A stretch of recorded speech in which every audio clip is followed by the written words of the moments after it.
Hi friends, welcome to Royal Queens. இன்றைக்கி நம்ம கொஞ்சம் துணி வச்சு ஒரு மாடல் பார்க்க போகிறோம். அதுக்கு நம்ம வந்து சாரியோட கிளாத்தில் இருக்கிற துணியில் நாட் மாதிரி கட் பண்ணி அடித்து அதை நாட் கம்பி வச்சு திருப்பிக்கலாம்.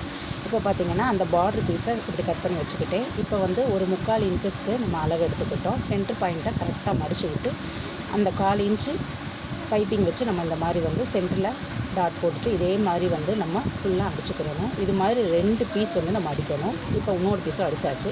இப்போ இந்த பார்டர் பீஸை சதுர ஷேப்ஸில் வெட்டி இந்த சைடு இருக்கிற நெக் சைடில் நம்ம வந்து இந்த மாதிரி வைக்க போகிறோம். வச்சுட்டு அதுலேயுமே நாட் வச்சு மேலே பிசுறு தெரியாத அளவுக்கு நம்ம அழகாக வந்து அதை மடித்து அடித்து தரலாம். மிச்சம் ஒரு பீஸ் இருக்குது, அதையும் அந்த முக்கோணத்துக்கு அடியில் கொடுத்து அடிக்கலாம். இப்போ பாருங்கள், அழகான டிசைன்ஸ் வந்து நம்மளுக்கு ரெடியாக போகுது. இப்போ பார்த்திங்கன்னா அந்த முக்கோணத்துக்கு அடியில் விட்டு இந்த மாதிரி வந்து நீங்கள் பிரட்டி அடித்து அழகாக திருப்பி எடுத்துக்கோங்க. இது கொஞ்சம் நியூ மாடல் டிசைன்ஸாக இருக்கும். நீங்களும் ட்ரை பண்ணுங்கள், கண்டிப்பாக உங்களுக்கு பிடிக்கும்.